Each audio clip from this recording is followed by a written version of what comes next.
Ayun mga idol, ayan, magbukas po tayo ng parcel ngayon. 2 piraso ito mga idol. Redmi Note 8 at Redmi 90. So galing po ito ng Batangas. So maraming salamat kay Tubi Madrid, Santo Tomas City, Batangas. So shout out po sa iyo sir at maraming salamat sa tiwala mo. So papunta po ito ng Taguig, Pero Sales, Al-11 Santa Ana, Patiros, Metro Manila. So ayan, tingnan natin kung ano yung problema mga idol. Sana magawa natin ng paraan. Kung ano yung naging issue.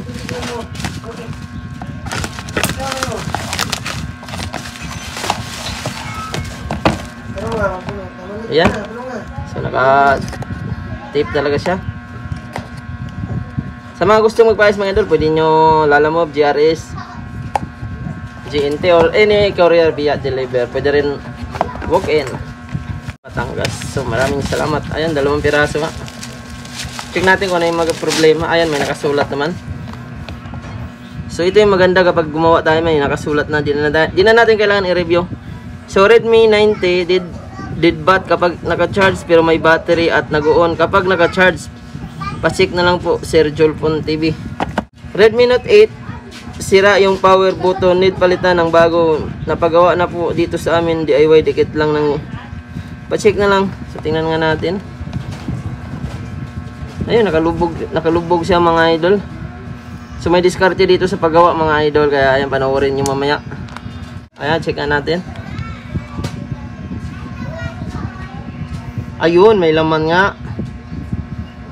Kapag lumabas ang logo, ayun, may laman. So ayun natin mga idol. Ang sabi rito, lubat siya kapag hindi nakasaksak or hindi naka-charge. Tingnan natin. Tingnan natin kung mag-on.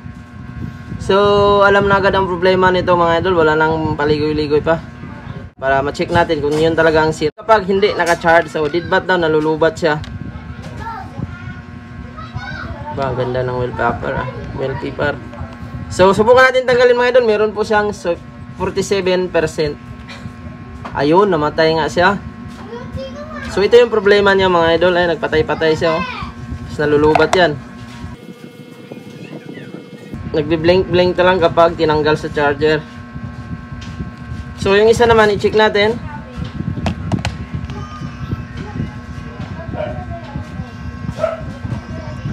Kapag hindi gumagana ang power on off nito mga idol, ay hindi yan. Ayan. So antayin natin mawala yung ilaw para malaman natin kung gumagana ito o hindi. So antayin natin yan mga sleep mode. Ayan, dapat pag pinindot natin on off, mag-iilaw dito. So hindi siya nag-iilaw, ibig sabihin sira yung power button. So pwedeng nadurog na ang power button nito. Madalas sa mga ganito, sa mga ganitong unit, nadudurog ang pinaka gitna niya, yung titi niya mismo, yung lalapatan ng power switch. So kapag nadurog na, dahil ano lang ito, guma lang mga idol, kapag tumatagal nadudurog siya. Kaya ayan, nandito pa naman yung button pero lubog siya, oh. Kung pinindot mo yung volume, gumagana, nagki-click, ayun, oh. Nakaangat ang volume pero ang on off niya ay nakalubog. So ibig sabihin nadurog na yung pinaka button nito. So solusyonan natin yan mamaya. So ito naman nagpapatay-patay. So alam na agad ang sira. Ayan, lubat siya mga idol, pero kapag i-charge mo may laman. So hanggang dito lang tayo. Sana i-support nyo ang video natin at abangan nyo kung naayos natin to mga idol. So i-vlog natin to. Maraming salamat mga idol. Unahin natin paggawa itong papatay-patay. So dito mga idol, hindi na natin kailangan magpalit ng mga parts. So tingnan natin kung hindi naman lumubo ang battery. So gawa natin ng paraan na hindi na kailangan palitan, dahil pag original pa kasi mga idol, talagang napakakunat pa niyan pag naayos yan. Sobrang tigas nito. First time pa siguro ito ma-open, no? Kapag yung kuko mo dito ay gamitan mo ng metal, ito magagasgas to. Kailangan kukulang. Nabuksan na. So nagsitanggalan na yung screw. Madalas nito laging nahulog. Kaya pansinin nyo yung screw, nagsitanggalan na, oh. Kusa nang natatanggal, dalawa. So dito mga idol, ang may tama nito madalas nasa fuse. So yun po yung una natin i-troubleshoot. Kapag may laman siya na kapag i-open mo ay biglang nalulubat. So low of supply na yan siya mga idol. Madalas yan kapag nababagsak yung fuse kasi niya nadudurog. Natatanggal yung mga paa, kaya hindi na siya nagtutuloy. Panay logo lang. Or minsan naman kapag i-charge mo nagtutuloy siya. Or minsan naman taasan mo yung volume, malakas ang speaker o i-on mo yung data, bigla siyang ma-off. So may kinalaman yan sa fuse. So ito po yung battery niya mga idol. Angat natin gamit lang ang kuko. So hindi na natin kailangan tanggalin ang battery. So pwede natin tastasin dito. So alalay lang sa pagtastas mga idol So yung tape lang po ang tastasin natin. At ito yung problema niya mga idol madalas. Ayan. Yung battery fuse. So ang kailangan natin i-bypass. Tanggalin natin gamit ang soldering. Kung meron kayo mas malaking tingga, mas okay. Mas madali mo siya matanggal. Gamit tayo ng soldering. So, ang gagawin natin, alisin natin to dahil ito yung sira dito mga idol. Ang kailangan natin i-bypass din. Sunod natin gagawin, i-bypass. So, ayan, hinangan na natin ang gilid-gilid. So, kapag lumambot ng dikit, ano yan, ayan, tanggal ka agad. So, yung tingga kasi niyan mga idol, kapag hindi mo hinangan, ang gilid-gilid, hindi yan basta-basta matanggal. So, ito yung tinanggal natin, yung fuse. So, hindi na natin kailangan yan. Hindi natin kailangan palitan mga idol para hindi na siya bumalik ang sira. So, ang gagawin natin dito, ayan, bypass. Kahit mahulog-hulog ito mo ng malakas, hindi ito masisira basta-basta. Or kahit ma-overcharge mo siya mga idol, hindi po ito basta-basta lumulubo. Sobrang safe po nito ang pagkagawa nito. Dahil marami na po tayong ginawa nito. Ang cellphone ko sa bahay ganito. Tinatanggalan ko ng fuse. So, lahat naman kahit ma-overcharge, magdamag ko nga sinacharge lagi, hindi naman nasisira. Ang kagandahan kasi nito, babalik sa performance ang battery niya. Back to kunat na. So ayan, after natin na bypass, binalik lang po natin yung tape niya mga idol. Ayan. Mag-iba-iba ang ano yan, percentage yan kapag naayos siya. Meron, minsan naman full charge, minsan lubat. Hindi kasi normal ang pagpasok ng kuryente dahil yung fuse niya ay wala nang supply, sira na.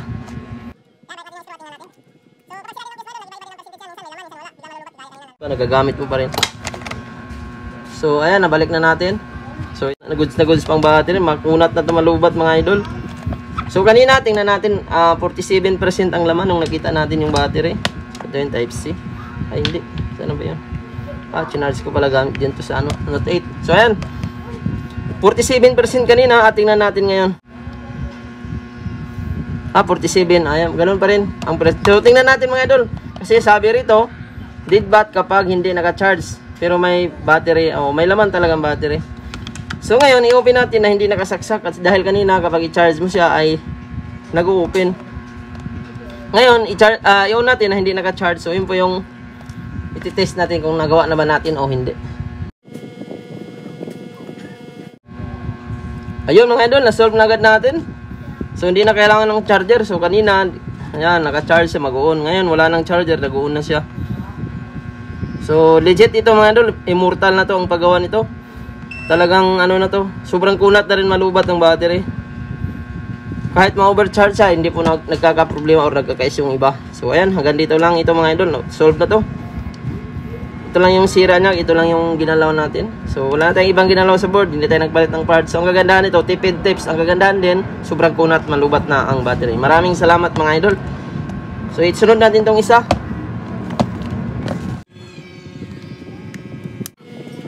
Pag ganito ay adhesive na po ang nilalagay ko dito kapag binabalik ko para in case buksan natin, madali na lang siya.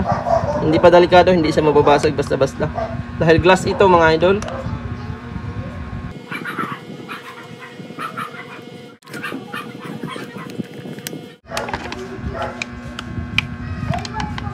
Yun, tanggal na.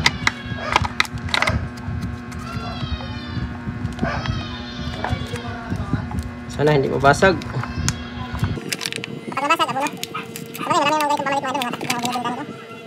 Ayun. Dali na mga idol, nabuksan natin. Tanggalin natin yung fingerprint. So dito mga idol, angat lang natin. Hindi na kailangan tanggalin yung screw dyan. Ito lang iangat natin, yung guma na to. So tingnan natin kung ano yung ginamit dito. So may tips tayo nung paano ito gawin mga idol. Paano natin paangatin. So putulin natin to mga idol. So babalik naman yan mamaya. Para di natin kailangan tanggalin ang screw. Ay, nilagyan na. Tingnan natin.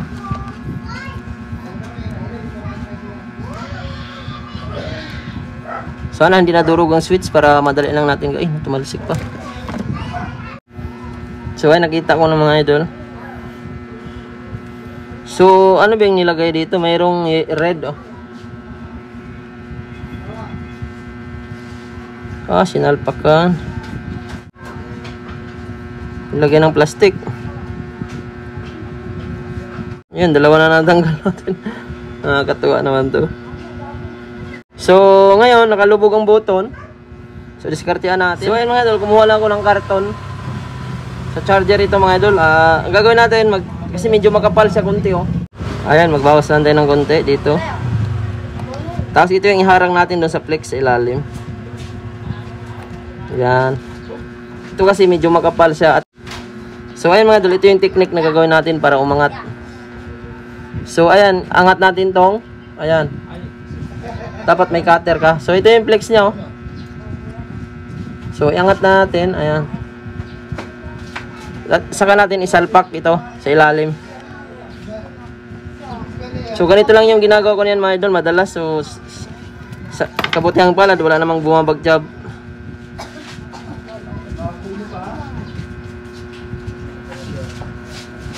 Sa ilalim mismo ng flex mga idol, hindi sa harap.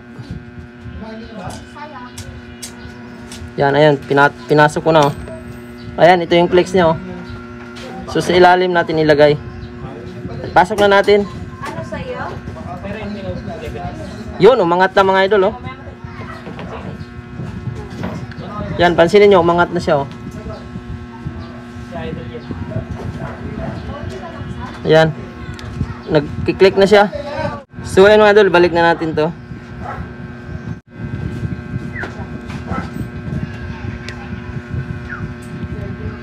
So ito yung nagsisilbing lock dito mga idol. Ayan, talagang umangat na siya, oh. Kanina nakalubog siya mga idol, at ngayon ayan, pansinin niyo po, gumana na kaagad, oh. Ayan, solved na, oh. Ang lambot, oh.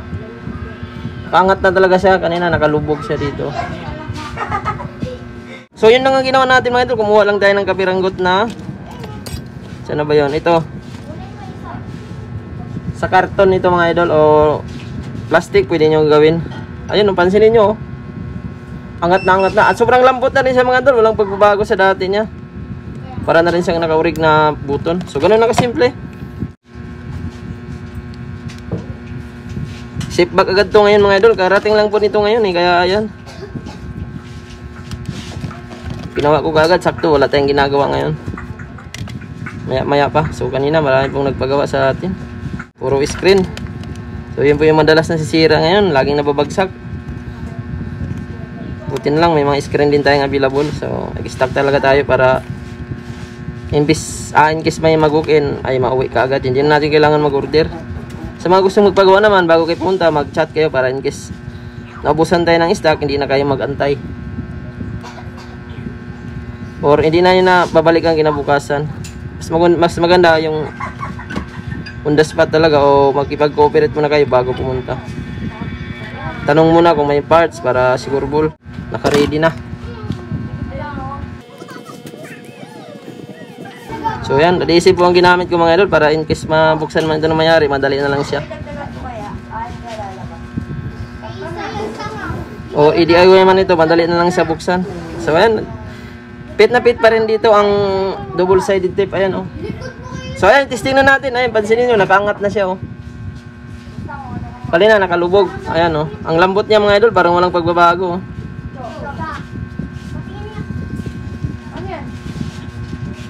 So solve na rin. So ibalik natin sa casing. So nakaangat na siya, kitang-kita naman natin, oh. So ready to ship back na to ngayon mga idol. So walang pagbabago, ang lambot pa rin niya, oh.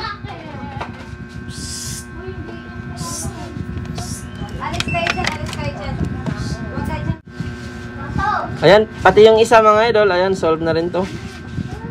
Ready to ship back na to ngayon. Ayan, ang lambot niya mga idol, walang pagbabago yung button, oh. Isang click lang siya, gana kaagad. So magtagal na yan dahil doon natin nilagay sa ilalim, hindi natin pinatong. Kasi kung ipapatong natin mga idol, pag dumabing yan, wala yan, balik na naman sa dati, matigas. So ayan, solve ng dalawa, maraming salamat.